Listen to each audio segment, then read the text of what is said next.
about, well, in my opinion, very interesting subject. And the first question I want to ask you is, have you ever thought of meaning of your life? Have you ever asked yourself this question? Do you just live unaware of anything that's beyond maybe your understanding, of course, or you ponder about it, you ask about it, you're seeking answers, and you maybe already found the answer? I don't know. So when I was 14, first of all, I was born and raised in the former Soviet Union, where actually God was renounced and we did not. There was no Sunday school, there was no any church going, nothing like that. So I had no idea about God. Literally, we just didn't talk about God. God did not exist, no prayers, no anything. We just didn't know. And but at when I became 14, when I turned 14, I started pondering. I started asking myself. I couldn't talk about it with anybody around me, but I could ask myself. So that's what I was doing. I vividly remember sitting one day and thinking, what is the meaning of my life? Why do I exist? And to me, all I knew about life was that we grow our body, we grow up, because I was 14, very young, and then we get education. I was planning to go to a university, which I did, and then we would get a job or a business later on. I know before it would be in the Soviet Union, it would be only a job. So you would get a job, you would have kids, you would work hard all your life, and then you retire and die. And that just didn't make any sense to me. It just didn't make any sense to me. Even having the kids wasn't really very strong goal for our existence. It wasn't meaningful enough, even though they were big goals or big things. But that just didn't make any sense to me. And interestingly enough, of course I wasn't aware at that time. Now I know, as an answer to my pondering, Divine sent me a book. So how I got it, I have no idea, because these subjects were not really easily found at the time, long time ago when I was growing up in the former Soviet Union. And so I got a book by Dr. Moody, an American author, American doctor, who wrote the book Life After Death. And they were actual accounts of people, his patients, who died and came back. So they were in clinical death. And so they gave their accounts of what happens after we die. At that time, that was the very first book on the subject, very first even revelation for me that we actually exist after death. So we do not die.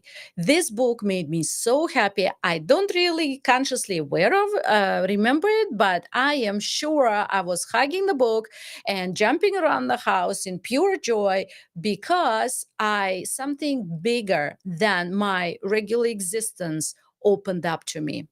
And of course, now it's a common knowledge, even though many, as I've learned to my big surprise, many still don't remember in incarnation or in life after death. So I don't know about that. But for that, also, please watch my live streams, previous live streams, because I talk more on the subject. And so why I'm talking about it, because, and I'm going to continue addressing all of that in my future live streams. But that made my meaning of life very different from what was before. So before, it was all these physical actions that we were supposed to do. So it's like linear lifetime that every human being travels along in one way, in some variations, but actually everybody travels the same from birth to death and in between events, physical occurrence. So meaning of life to me became very different, very much bigger, and it's a spiritual meaning. So this is not about growing up from child to the adult, because when you die, Are you going to drag your grown up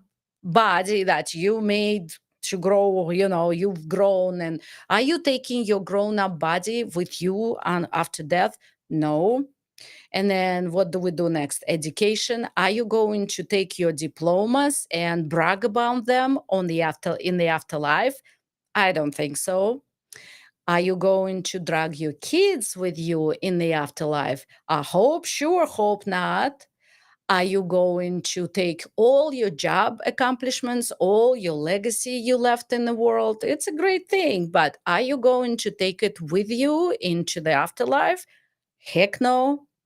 And so you're going to die alone, meaning you can have next to you somebody, or maybe you die in a mass a catastrophe, right? Many souls, but it doesn't matter. We still die alone, and we go in the afterlife alone, all by ourselves. We're not dragging anybody or anything into this next stage of our existence.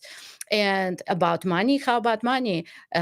People are accumulating and accumulating and saving money. So at the end of life, yeah, you have tons of savings, you accumulate a vast mass of wealth, but are you going to take just even one penny with you in the afterlife? No. And even if you could, what would you do there? You don't need it there. And so all these questions I hope they intrigued you, because maybe they will make you ponder what exactly is the meaning of your life. Is it physical meaning? Do you have to make more, do all kinds of things, and accomplish things, and amass wealth, and raise good kids, which is a good thing, right? But is this the meaning of life? Or there is something else, and everything we do here is like a addition, or while we're doing physical things, there is more meaning to it. So just ponder, and I hope you got intrigued. At least I hope. And what right now, I continue exploring the topic of afterlife with one goal in purpose, not in my mind, not because I just want you to start thinking about it, just communicate with it all the time. It doesn't matter if you do or not. What matters is we're looking at the spiritual mastery over the material world. And in order to achieve that mastery, you have to be aware, and you have to apply that knowledge, spiritual knowledge, into the material. So that's why we're still addressing the afterlife topic. So and now I'm going to share my personal story, because I think it was, for me, it was so incredible and magnificent, and gave me so much hope and encouragement, and just in the moment of grieving, that I want to address it with you. I want to share it with you. So my mom was a medical doctor in the Soviet Union, and then she came to America to join me here in her at her advanced age. She actually passed away last year at 94, and before that, we would have long conversations, because she was observing my spiritual growth, my spiritual beliefs, and we would talk about that a lot. As a medical doctor in the past, she didn't know, she didn't believe, and she didn't know about life after death and all kinds of spiritual stuff. And so I was educating her, and my goal was to prepare her to what will happen, because I knew eventually she would pass away. And when she does, I didn't want her to be lost, like many souls experience when you don't believe about something, and then you discover that there is life after death, and then you don't know what to do about it, and people and souls could be lost. And so I didn't want it to happen to my mom. So I was preparing her while we are having the conversations, and I was open about that. So I wanted for her to feel comfortable. And also at the advanced age, when a person doesn't believe in life after death, imagine the feeling that you basically on a death row and you don't know what will happen after. So you think you will stop existing, and it's a horrible thing for the ego, for the physical body.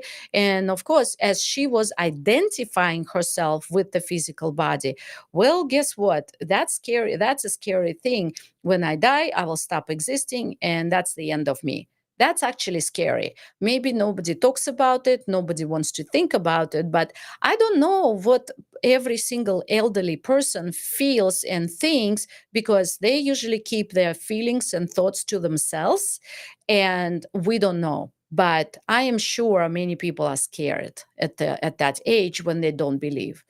And so back to my mom, I was talking to her, and I explained that after death, she goes to the active of light, and I would make sure that she's not getting lost in the astral world. There are gradations, there are levels of worlds there, different dimensions, and I would make sure that she would not be lost, and she would end up home in the active of light. And so, of course, I did that. And my mom, so she passed away at 94. And I was, and before that, before I continue, I also would ask her, Mom, when you pass away, can you give me, you make sure, give me a sign, not just even can you give me a sign, just make sure you give me a sign that you're fine in the afterlife, because obviously I wanted to show her that no, we don't die. And she would say, What sign? I don't know what sign to give you. Well, at that time, because it wasn't time yet for the sign, it didn't come to us either, to me either. So I'm like, I don't know what sign, just you'll come up with it. Souls are very creative, and you will find out what sign. And sure enough, so we would leave that subject alone. They would talk again about it, and that was it. So, okay, she passed away. And of course, I was grieving, even with my deep, very intense, or very extensive spiritual knowledge and experience. Of course, it's still hard. So, I was grieving. And immediately, before even I knew about her death, signs started flooding in, little things here and there. But because I am aware of a lot of divine guidance signs, I was aware of these signs as well. And when I was told, I got the call, and when I was told that it happened, and I was driving, so again, while I was driving, a lot of signs came in here and there, flooding, her name spelled out, or things that only she and I would know, things like that. So I'm not going to tell you about all the little things. It would be a long conversation, but I will tell you about the big sign that came later. So a month later, the signs already stopped. Periodically they would pop up, but not much. And basically, at the beginning it was big, because my mom was telling me that she is alive, she didn't die. So everything I was saying was true. At least that's how my understanding was. And then everything calmed down because she moved on. But one day, a month later, for some reason, I just wanted the re-encouragement, I guess. So I said, Mom, if you're fine in the active of light, you made it home and you're fine, please give me a sign. And at that moment, the idea came to my mind, and I'm sure it's not even my idea, but I said, give me a sign, and it must be lilies, because lilies were her favorite flowers. You cannot be in a house, or let's say on her birthday, without lilies. Don't even show up, because lilies, she wants lilies. And of course, I would buy a lot of often lilies. And so so my mom's favorite flowers are lilies, and that's the sign that I wanted. Okay, I said it on Monday, that month later on Monday. And I said, okay, just give you no time limit, just give me the lilies, that you heard me, you're okay, you're doing fine. Okay. And I usually let go. I asked and I let go. I'm not stuck on it. I'm not attached. And so the very next day, Tuesday, I'm sitting on, by the way, I was on a call, a Zoom call, And suddenly I hear the knock on the door. I open the door, and there is a florist, a delivery. I got the most luxurious, I got chills right now, the most luxurious flower arrangement. Huge, luxurious, beautiful. The man is giving this to me, and I cannot believe my eyes. Ooh, I'm getting emotional. Oh, wow, emotional. Because the flower arrangement consisted of lilies and roses, all white lilies and roses. It was so unexpected, so unpredicted. I didn't have anybody to send it to me by schedule or my request, or I would know of who would send it to me. And it actually appeared. It was on the surface, it was from the normal channel, right? It was normal channel. Somebody I know sent it to me, but it happened a month later after death. It was completely unexpected. I did not even think, I couldn't even imagine it would happen. And here I am, because on Monday I asked, Mom, give me the sign, and the sign must be lilies. And so I got the most luxurious roses and lilies, all white, beautiful. Do you think that was at the end? No. Next continues the same day on Tuesday. I go to a supermarket, and I already got my bouquet. I'm on top of the world. I'm so excited and happy. I got the sign. My mom is fine. Everything is fine. And suddenly I'm looking at a woman. A woman is walking several times. She passed several times in front of me, back and forth, with the flower bouquet that is turned towards me. Big flower arrangement. What do you think it was? Roses and lilies. The same thing. They were not white, they were different colors, but the bouquet was the same thing. Not as luxurious as the first one, but it was the normal supermarket flower arrangement. And when I got the sign and I knew it was a sign, she placed the bouquet back into the whatever they have it in a supermarket flower section, and she left. Then I'm seeing another man walking with the same bouquet pass by me. So I knew, okay, the signs continue, and it's the same way. It's the same bouquet, roses and lilies at the same time. Do we always see so many specific bouquets on the same day, almost at the same time? Because, well, these two people were while I was at the store. And on top of the cake, later on the same day, Tuesday, my mom's friend, out of the blue, she lives in another country. She lives in Great Britain. She contacted me, and her name is Lily. In Russian, it would be Lilia, which is a lily flower in English. So I got, instead of just one, when I asked my mom for a sign, I got actually 4 signs showing to me that she heard my request and she fulfilled my request. Why is it so important? Well, everybody who knows, when you have a departed one that you dearly loved, guess what? You would want any sign from them to know that they're doing fine, they're not dead, they didn't stop existing, they moved on, and they continue living, right? To me, that makes a lot of sense. And two things, interesting things. First of all, the souls can see us and can hear us at any time, because we could connect with them in thoughts, in our prayers, in our feelings.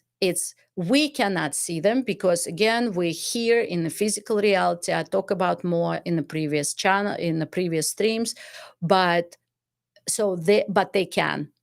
And the second point is languages. My mom did not know English. She only knew Russian. I'm very comfortable speaking English, and I love English. And so I was asking for a sign in English. knowing perfectly well that it doesn't matter. The language is no barrier on the other side.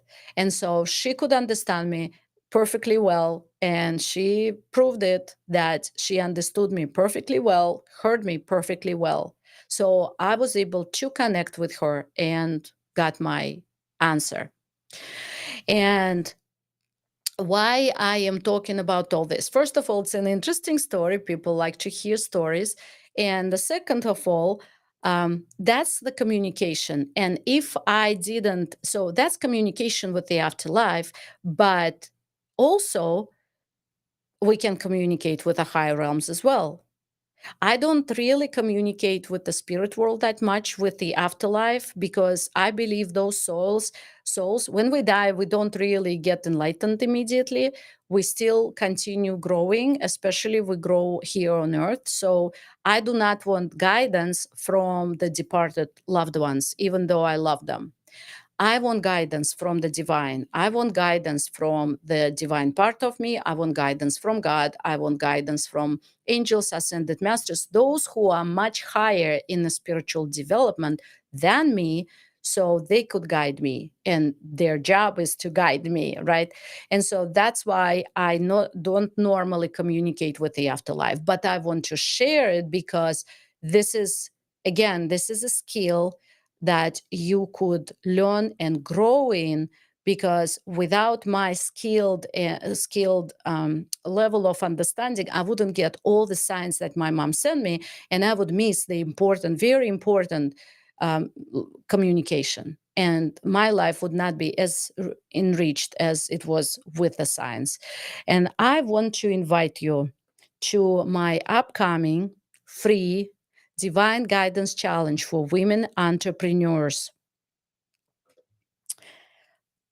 And it's coming up in a few days. That's why I'm going to talk about it. Basically, every live stream right now up to the challenge, it's coming up really fast. So if you're interested, please sign up and let's learn the subject. So again, think about, watch my live streams, previous ones, soul and the body together. Then the soul separates, its soul is alone without the body, dies, goes to the other world, but the soul never dies. And then there are three. I discussed them. I taught about them in my previous live streams. So there is a divine, and we do want to communicate with the divine, but we have to do it on a human level, because the human is around us, it's the physical body, and the human only have five senses. So we develop five senses, we tune them into the spiritual world, spirit divine, on divine frequencies, we match them, so to speak, or we just connect them together. We create direct communication with the divine through the human body. And that's why very important for, I believe, everybody to have the skill. So during the Divine Guidance Challenge for Women Entrepreneurs, you will have an opportunity to prove to yourself that the divine is close, personal, present in your life. Imagine to know that the divine is with you, knows you intimately, and is ready and willing to help you. Open a real two-way direct communication. When you ask a question, you get the answer. Sometimes it's immediate, and my clients and I experienced it many times, and we all live in awe. Now it's our motto, I am in awe. I might not pronounce it well, but I do feel it well, really well.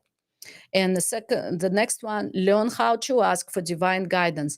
Again, it could be an immediate answer, and the answer is to every question you ask. Sometimes it takes 1 day, sometimes it takes 2 days, but you do get your answer.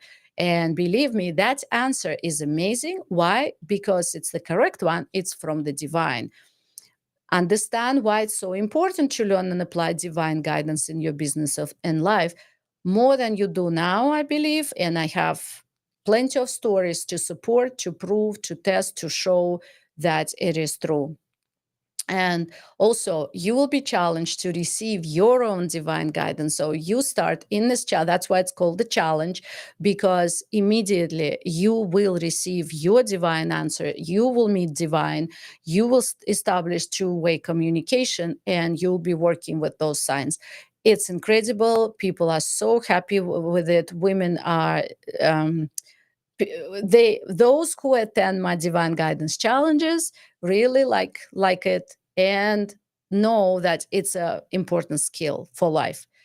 So 3-day divine guidance challenge for women entrepreneurs. It's free. There is nothing for you to lose. But if you take this time out of your busy life where you focused only on the physical material world and spend these 3 days with us in a very small, intimate group, very interactive group. I'm not calling on crowds. I'm just calling to those who want to learn the skill and apply and live life in awe because you connected with the divine, with the spirit world. Friday through Sunday, 2 hours each day. Go to the irinabaker.com/challenge to register and know the dates. And believe me, they're coming up fast soon. And also, if you see the different link underneath in the comments, that means either my clients or my friends posted that link. Please use their link, click on their link, and register. You will not regret, that's for sure. And I will see you on the other side. And please remember, when you follow the divine, money will follow you. When you serve the divine, money will serve you. Goodbye for now.